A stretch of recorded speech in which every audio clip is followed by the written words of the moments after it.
Salut tout le monde, c'est NoCatch34, j'espère que vous allez bien. Pour ma part ça va super, aujourd'hui on se retrouve donc pour une toute nouvelle vidéo, on se retrouve donc pour les pronostics de Clash of Champions. Et donc avant de commencer cette vidéo, je tiens à préciser que maintenant sur la chaîne YouTube je ferai quasiment que des pronostics sur des PPV de la WWE ou bien d'autres fédérations comme la AEW, la New Japan ou Impact Wrestling. Tout simplement parce que chaque PPV arrive donc chaque mois et du coup c'est un peu plus facile pour moi de vous faire des vidéos sur justement ces pay-per-view plutôt que vous faire par exemple des reviews que je ferai bien sûr pendant par exemple les vacances mais pas pendant l'année scolaire, puisque comme vous le savez j'ai donc repris les cours, donc je suis rentré en seconde et c'est assez compliqué, donc il faut vraiment que je me concentre sur les cours justement, et du coup c'est pour ça que je vous ferai vraiment que des pronostics pour l'instant sur la chaîne YouTube, surtout qu'en plus c'est un contenu que j'adore faire sur la chaîne YouTube, c'est le contenu que j'aime le plus produire sur la chaîne YouTube, donc autant en profiter. Et donc aujourd'hui on va donc parler de Clash of Champions, je vais donc vous donner mes pronostics. On a plutôt une bonne carte, est-ce que c'est pas la meilleure carte de 2019 que nous avons? C'est peut-être le cas, mais en tout cas la WWE présentera son show spécial Clash of Champions 2019 le 15 septembre depuis le Spectrum Center de Charlotte en Caroline du Nord. Il sera donc diffusé sur le WWE Network à partir de 1h heure de Paris ou 19h heure de Montréal en français, ainsi qu'en anglais. Vous pourrez suivre les résultats en direct sur Catch News bien évidemment, Catch News qui est un très bon site de catch, donc je vous conseille vraiment d'y jeter un coup d'œil. Et du coup il y aura bien sûr le pré-show qui sera donc disponible sur la chaîne YouTube de la WWE. Et donc on commence avec le premier match, AJ Styles contre Cedric Alexander pour le titre des États-Unis, l'un des matchs que j'attends le plus. In-ring, ça risque vraiment d'être un très gros match. Alors moi personnellement je vais miser sur une victoire de AJ Styles. Je pense que c'est un peu trop tôt pour donner le titre à Cedric Alexander, mais je pense qu'on risque d'avoir un très bon match. Donc pour moi victoire de AJ Styles. Ensuite on passe au match pour les titres féminins par équipe entre Nikki Cross et Alexa Bliss, qui sont donc les actuelles championnes, contre Mandy Rose et Sonya Deville. C'est assez compliqué à pronostiquer. Je vais pronostiquer sur Nikki Cross et Alexa Bliss. Pour moi elles vont conserver donc leur championnat. Ensuite on passe donc à Roman Reigns contre Eric Rowan, le seul match qui n'est donc pas pour un titre, parce que pour info Clash of Champions a pour spécialité de défendre justement tous les titres, sauf que ce match n'est pas donc pour un titre, c'est juste un match d'une longue rivalité qui sort entre Roman Reigns et Eric Rowan, et ça, je trouve ça bizarre que Daniel Bryan ne soit pas donc inclus dans ce match. Peut-être qu'il va donc faire une intervention, je sais pas. Eric Rowan en tout cas est parti pour peut-être un run en solo. Moi personnellement j'y crois pas trop, mais bon écoutez, pourquoi pas. Dans le micro je trouve qu'il s'est bien débrouillé les dernières semaines. Mais bon, je pense que Roman Reigns va quand même gagner ce match. Donc pour moi pronostic victoire de Roman Reigns. Et pour info, ça sera un match sans disqualification. Ensuite on passe au match pour les titres de SmackDown par équipe entre le New Day, donc Xavier Woods et Big E, contre The Revival, Scott Dawson et Dash Wilder. Et donc pour moi je pense que The Revival peut gagner le titre par équipe de SmackDown, tout simplement parce qu'ils se sont alliés avec Randy Orton et ça peut vraiment leur donner de la crédibilité. Et encore plus si Randy Orton va gagner son match contre Kofi Kingston. On va pronostiquer ça un peu plus tard. Ensuite on passe au match Shinsuke Nakamura contre The Miz pour le titre intercontinental.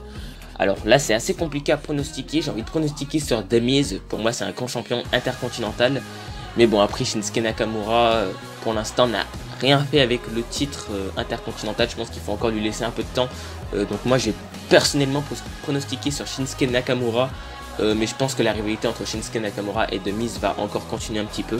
Ensuite on passe au match Top 5 Live pour le Cruiserweight Championship entre Lince Dorado, Drew Gulak, l'actuel donc champion Cruiserweight, et Humberto Carrillo. Donc là on va avoir un très bon match je pense. Mais bon je vais miser sur Drew Gulak parce que pour moi c'est vraiment un champion crédible pour l'instant. Ensuite on passe pour le Raw Tag Team Championship. Donc entre Braun Strowman et Seth Rollins, qui sont donc les actuels champions de Raw, contre Dolph Ziggler et Robert Roode. Un bon petit match qui nous attend. Je pense que in-ring ça va être pas mal. Moi personnellement je vais pronostiquer sur Dolph Ziggler et Robert Roode parce que bon, Braun Strowman et Seth Rollins je pense pas qu'ils vont finir champions par équipe à la fin de la soirée. Surtout qu'ils vont s'affronter aussi pour le titre universel, donc ça sera assez bizarre. Donc moi je pense que Braun Strowman va peut-être trahir Seth Rollins ou un truc du genre.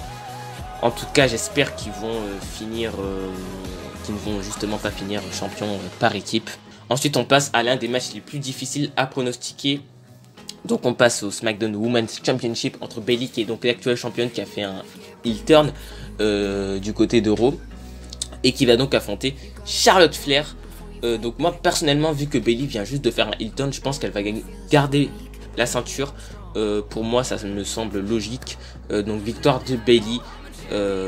Puis je pense que ça va vraiment être un bon règne pour Bayley depuis qu'elle a fait son heel turn. Ou plutôt puisqu'elle a fait son heel turn. Ensuite on passe au match que j'attends le plus, Becky Lynch qui est donc l'actuelle championne de Raw contre Sasha Banks. Alors moi je vois personnellement une victoire cette fois-ci de Sasha Banks.